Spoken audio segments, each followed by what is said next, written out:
बघा ही आम्ही दोघं चांगले मित्र आहोत, पण झाल्या सगळ्या गोष्टी क्लिअर?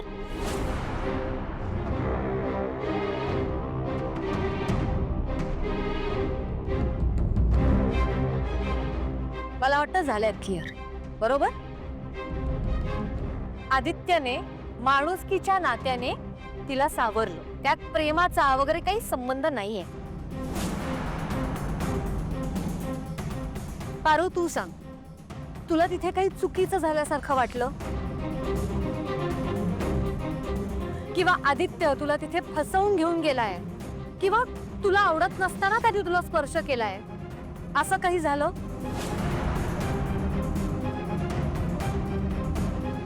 पारू, तू घाबरू नकोस. ही श्रीमंत लोक गरीब मुलींना असंच गोड बोलून फसवतात. एक मिनिट, मी एकच बोलेन. किर्लोस्कर कुटुंब हे आमच्यासाठी दैवत आहे. या कुटुंबातल्या कुणीच कधी बी आम्हाला फसवलेलं नाही.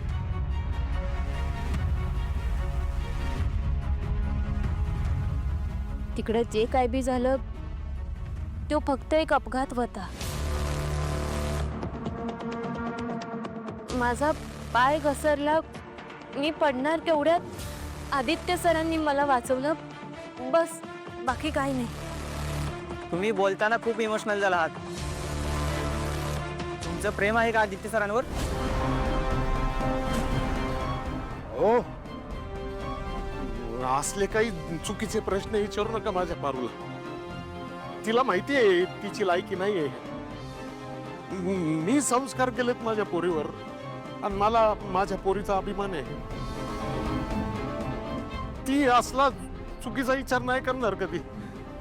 काहीतरी प्रश्न विचारताय तू. आदित्य, माझी खात्री आहे की या सगळ्या प्रकरणामुळे तुझाही संताप होत असणार, पण काळजी नको करूस. माझा तुझ्यावर पूर्ण विश्वास आहे. आणि खोटी बातमी दिली म्हणून मी पत्रकार संघात यांची तक्रार करणार आहेच. फक्त मला हा विषय समोरासमोर संपवायचा होता.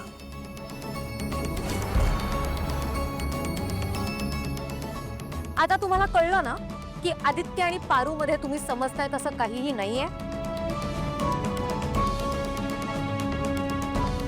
आदित्यसाठी आम्ही एक मुलगी बघतोय आणि पारूसाठी सुद्धा चांगला मुलगा शोधतोय.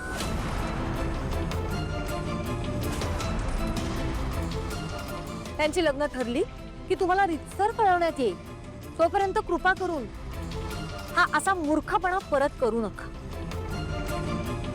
आदित्य माझ्या शब्दाबाहेर नाहीये. तो मी पसंत केलेल्या मुलीशीच लग्न करेल.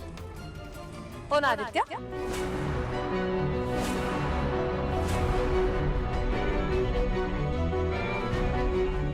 हो.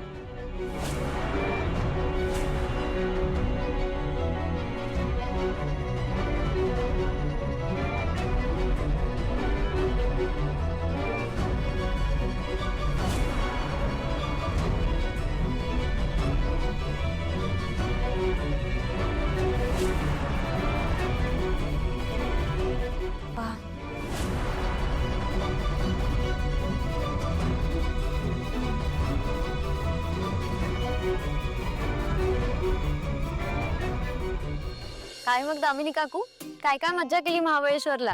अगं मज्जा अशी काही नाही, पण महाबळेश्वर खूप बदललंय ना आता. थंडी तशीच आहे, पण एक गंमत वाटली मला. काय, तिथले हॉटेलवाले दुकानवाले असे येत होते आणि मला म्हणत होते, दामिनी मॅडम तुम्हीच ना? मी म्हणायचे हो, आणि असं एक एक गिफ्ट देत होते. मला इतकं छान वाटलं. हो का?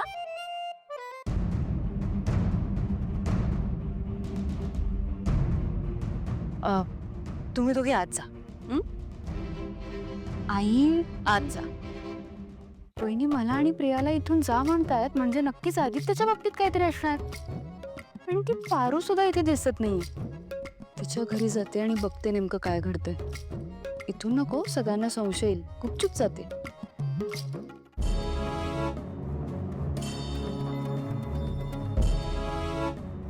प्रीतम, हाँ? तू पण जा. ओके.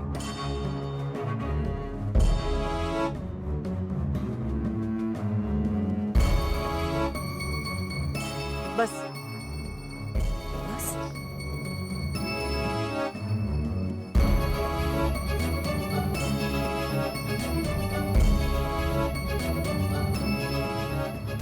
आदित्य, हे बघ, जे काही घडलं त्याचा फार विचार करू नकोस,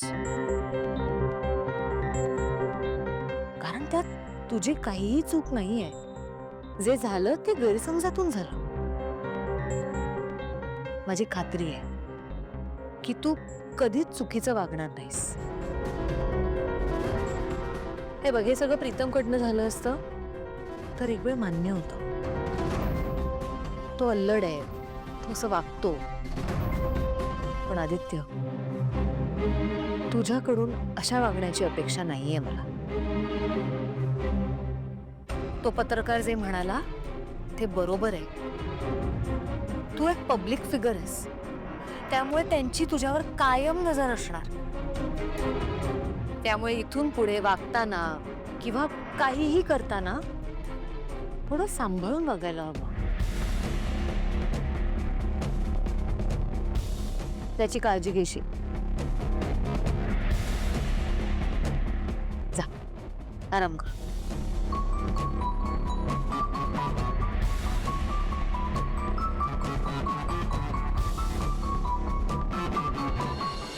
ते बोलले ते बोलले आणि तू काय तुझी अक्कल घाण ठेवली होतीस का? आणि रात्री अपरात्री असं कोणी देवळामध्ये जातं का? अगं ते मोठे लोक आहेत, ते म्हणले चल देवळात, तू गेलीस.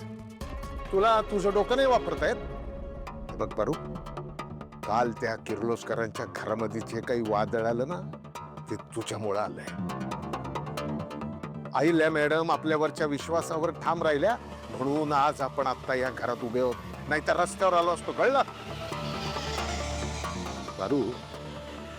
मी तुला एकदाच विचारतो, खरं सांगायचा,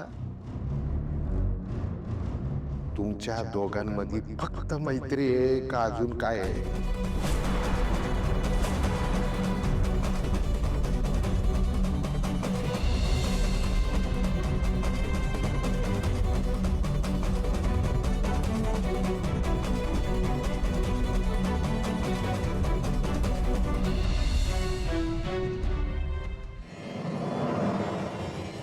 बारू, माझी शपथ घेऊन सांग, तुमच्या दोघांमध्ये फक्त मैत्री आहे, बाकी काही नाही.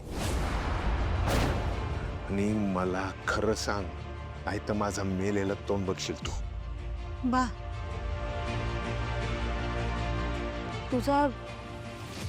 तुझा विश्वास नाही का तुझ्या मुलीवर? मी असं कसं चुकीचं वागेन? हे बघ बाळ, तुझे संस्कार आहेत माझ्यावर. मी कधीही चुकीचं नाही करणार. आणि मला हे असं सारखं सारखं शब्द घ्यायला नको लावू. तुझा विश्वास नसेल ना माझ्यावर तर मारून टाक मला एकदाची.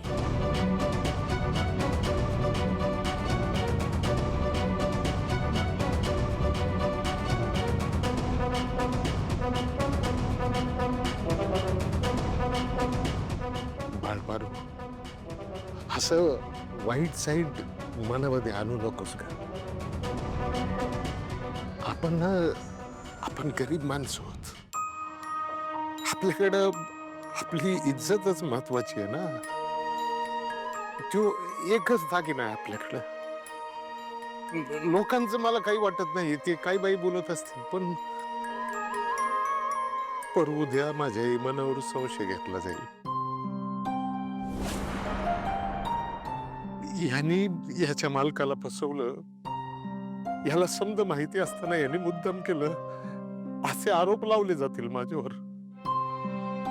आणि ते मला सहन नाही व्हायचं. त्याच्या आधी मी मरण पत्करल.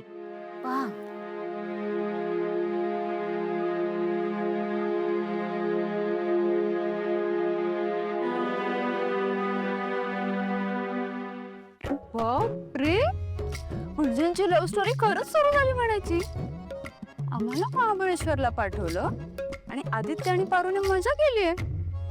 वहिनींना हे समजलं असणार म्हणून चिडलेत त्या.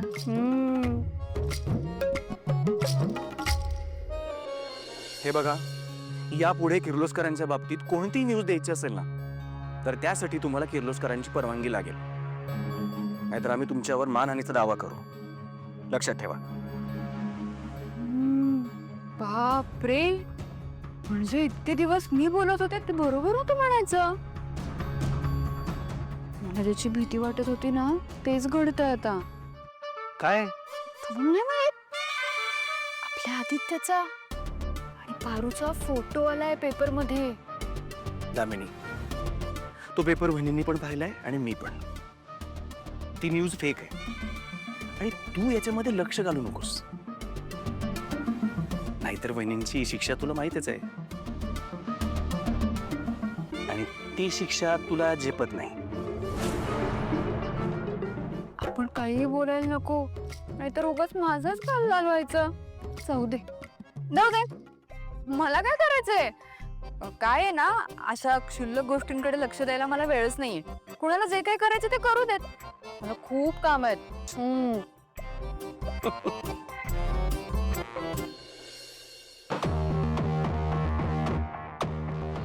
हे बघ, हे बघ,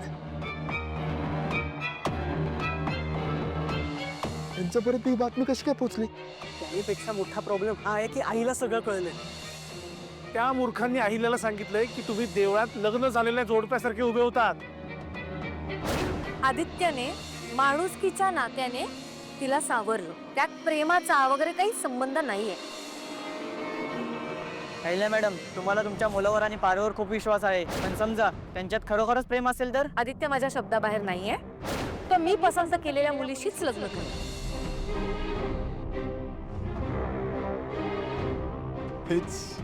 हेच नेमकं नको होतं मला.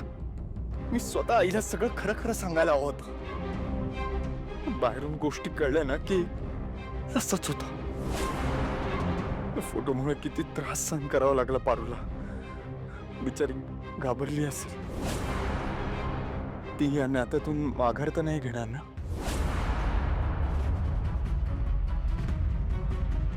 आईनं सगळं खरं खरं सांगितलं असतं तर तिला अजून मनस्ताप झालाय तो नसतं झालाय.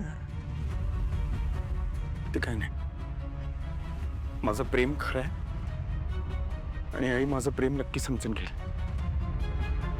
आता जाऊन तिला सगळं खरं खरं सांगतो. अभिनंदन मॅडम, तुमचा मुलगा प्रेमात पडल्याची सगळ्यात आधी न्यूज आमच्या पेपरनी कव्हर केली आहे. तिथं जे बघितलं ते तुमच्या समोर आहे. अहिल्या मॅडम, विचित्र वाटत असलं तरी हेच सत्य आहे की तुमचा मुलगा एका मोलकरणीच्या प्रेमात पडलाय. तोंड सांभाळून बोला. अहिल्या मॅडम, तुम्हाला तुमच्या मुलावर आणि पारूवर खूप विश्वास आहे, पण समजा त्यांच्यात खरोखरच प्रेम असेल तर.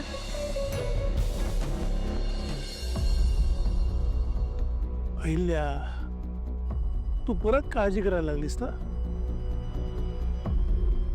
काळजी नाही रे श्रीकांत, पण हे लोक वाटेल ते लिहितात आदित्यबद्दल. मग तुला माहितीये मला सहन नाही होत ते. पारू आणि आदित्य खूप चांगले मित्र आहेत आणि त्यांच्या या पवित्र नात्यावर बोट ठेवलेलं मला नाही चालणार. आणि अजून एक गोष्ट, आदित्यची बायको मीच निवडणार आणि हे त्रिवार सत्य आहे जे बदलणार नाही. अगं आई, आई मला तुझ्याशी काहीतरी बोलायचं आहे. आदित्य, आपण नंतर बोलूया का? नाही आई, मला आत्ताच बोलायचं आहे. मला माहिती आहे आई, तुला माझ्या लग्नाचं टेन्शन आलंय आणि तुला जर असंच टेन्शन येणार असेल ना तर मला लग्नच नाही करायचं. अरे आदित्य आहे बघ, मला टेन्शन वगैरे आलेलं नाही. नाही पण आई, पण लोक तुझ्याबद्दल वाटेल ते बोलतात आणि मग माझा संताप होतो. आदित्य, मला एक वचन देशील? बोल आई. तुझ्या आयुष्यात जोडीदार म्हणून फक्त तीच मुलगी येईल जी मी तुझ्यासाठी पसंत करेन.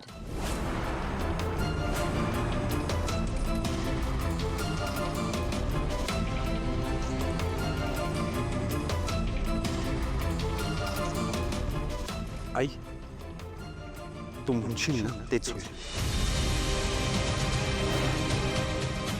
ओके, तू म्हणशील तसंच होईल. मी आलोच.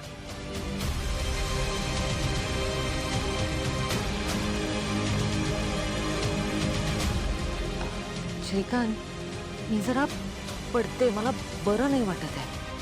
डॉक्टरांना फोन करू का? नाही, फक्त थोडी कणकण आहे, झोपून बरं वाटतं. आराम कर.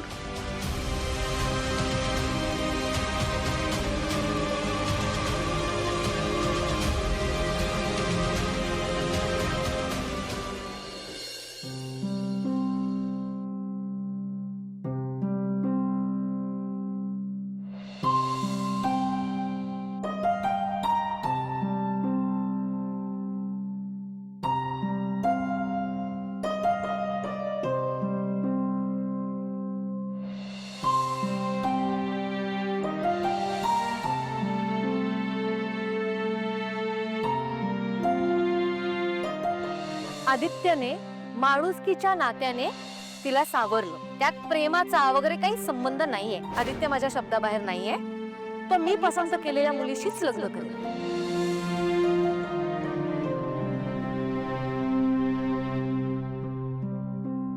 2 दिवस बी झाले नव्हते अजून. माझ्या आयुष्यात काहीतरी चांगलं घडत होतं. माझ्या या मंगळसूत्राला त्याच्या हक्काचा माणूस मिळत होता. पण नाही, मला असं वागून नाही चालणार. मी स्वार्थी नाही होऊ शकत. माझ्या प्रेमासाठी माझ्या देवी यांच्या डोळ्यातनं अश्रू येणार असतील ना, तर मी कधीच माझ्या देवी यांसमोर जाणार नाही. मला माहित आहे, मी तिकडे गेले नाही तर आदित्य सरांना नक्की त्रास होणार. पण हीच वेळ आहे. आदित्य सरांनी पुढे टाकलेलं पाऊल मागं घ्यायची. मला जी भीती वाटते ना, तेच होत आहे. पारुनी या घरात येणं बंद केलंय वाटतं. पण तिला कळत का नाहीये ही अशी संकट येत राहणार आहेत. उलट आता आपण दोघं एकत्र आहोत, तर एकत्र मिळून सामना केला पाहिजे. पारू, तुला कळत नाहीये का असं किती प्रेम आहे यार तुझ्यावर.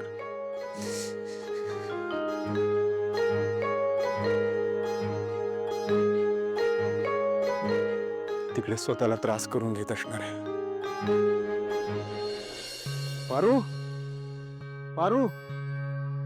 हा बघ, काय झालं? आईला मॅडमला बरं नाहीये, त्यांना ताप आलाय.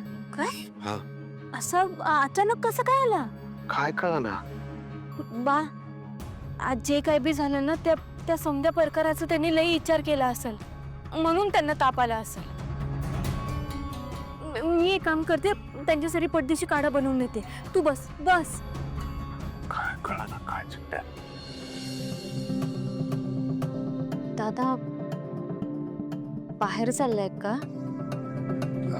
हो, जरा. ऍक्च्युली मला तुमच्याशी बोलायचं होतं. काय झालं, बोल. तुम्हाला पण माहिती आहे की आपल्या घरातलं वातावरण किती बिघडलंय. आईंची तब्येत बरी नाहीये, आई आजारी आहे. तुमचं आत्ता बाहेर जाणं खरंच खूप गरजेचं आहे का? नाही. कारण मला असं वाटतं की आत्ता कोणापेक्षाही जास्त आईंना तुमची सगळ्यात जास्त गरज आहे. त्यामुळे प्लीज जमलं तर बाहेर कुठे न जाता आत्ता आईंपाशी थांबाल का? कारण नाहीतर त्या खूप दुखावल्या जातील. शेवटी फॅमिली सगळ्यात जास्त महत्वाची असते ना. आयुष्यात जेव्हा कधी तुम्हाला देवी आई यानं माझ्यामध्ये निवड करायची येळ येईल ना, तेव्हा एका क्षणाचा बी विचार न करता तुम्ही देवी आईची निवड करा. आदित्य सर तुमच्यामध्ये आणि देवी आईंमध्ये मला माझं अस्तित्व माझं प्रेम कधी बी आणायचं नाही. मला द्या वचन.